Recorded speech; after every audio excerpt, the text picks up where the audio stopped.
एक गांव में एक बूढ़ी माई रहती थी। माई का आगे पीछे कोई नहीं था, इसलिए बूढ़ी माई बेचारी अकेली रहती थी। एक दिन उस गांव में एक साधु आया। बूढ़ी माई ने साधु का बहुत ही प्रेम पूर्वक आदर सत्कार किया।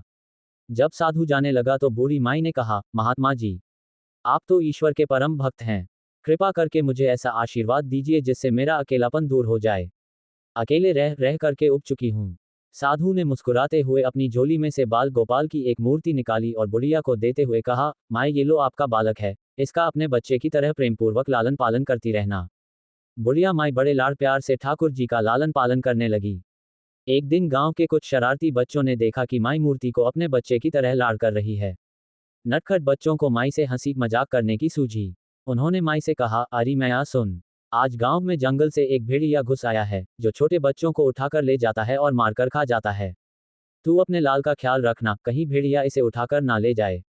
बुढ़िया माई ने अपने बाल गोपाल को उसी समय कुटिया में विराजमान किया और स्वयं लाठी छड़ी लेकर दरवाजे पर पहरा लगाने के लिए बैठ गई। अपने लाल को भेड़िए से बचाने के लिए बुढ़िया माई भूखी प्यासी दरवाजे पर पहरा देती रही। पहरा देते देते एक दिन बीता, फिर दूसरा, तीसरा, चौथा और पांचवा दिन बीत गया।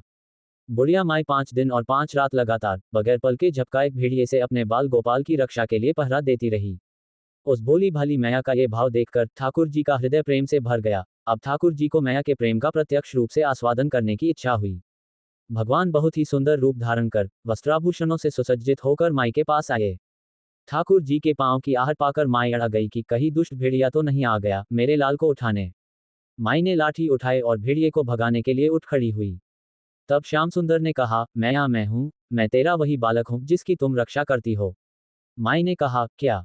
चल हट, तेरे जैसे बहुत देखे हैं, तेरे जैसे सैकड़ों अपने लाल पर न्योछावर कर दूं, अब ऐसे मत कहियो। चल भाग जा यहां से। ठाकुर जी मैया के इस भाव और एकनिष्ठता को देखकर बहुत ज्यादा प्रसन्न हो गए। ठाकुर जी मैया से बोले, अरे मेरी भोली मैया, मैं त्रिलोकीनाथ भगवान हूँ, मुझसे जो चाहे वर मांग ले, मैं तेरी भक्ति से प्रसन्न हूँ। बुढ़िया माई ने कहा, अच्छा आप भगवान हो, मैं आपको 100 प्रणाम करती हूँ। कृपा कर मुझे यह वरदान दीजिए कि मेरे प्राण प्यारे लाल को भेड़िया न ले जाए। अब ठाकुर जी और ज्यादा प्रसन्न होते हुए बोले, तो चल मैया, मैं तेरे लाल को और तुझे अपने निज धाम लिए चलता हूँ। वहां भेड़िए का कोई भय नहीं है। इस तरह प्रभु बुढ़िया माई को अपने निज धाम ले गए।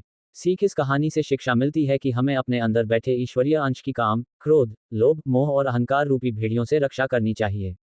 जब हम पूरी तरह से तन्मय होकर अपनी पवित्रता और शांति की रक्षा करते हैं तो एक न एक दिन ईश्वर हमें दर्शन जरूर देते हैं। भगवान को पाने का सबसे सरल मार्ग है, भगवान को प्रेम करो, निष्काम प्रेम, जैसे बुढ़िया माई ने किया।